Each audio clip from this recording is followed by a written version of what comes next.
મિત્રો, શું તમને ખબર છે શ્રી કૃષ્ણને રણછોડરાય કેમ કહેવામાં આવે છે? તેમની પાછળ એક રસપ્રદ અને આધ્યાત્મિક ઘટના જોડાયેલી છે.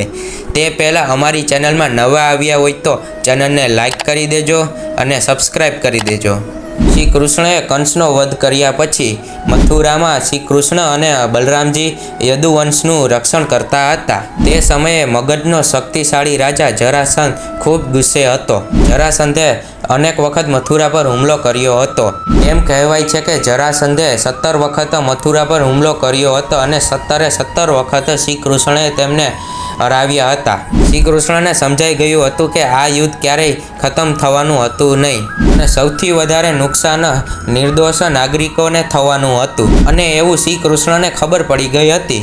ભક્તોને નુકસાન ન પહોંચે તે માટે શ્રી કૃષ્ણએ મથુરાથી દ્વારકા જવાનો એક નિર્ણય લીધો, કારણ કે તેમને પ્રજા માટે તેવો નિર્ણય લેવો ખૂબ જ જરૂરી હતો.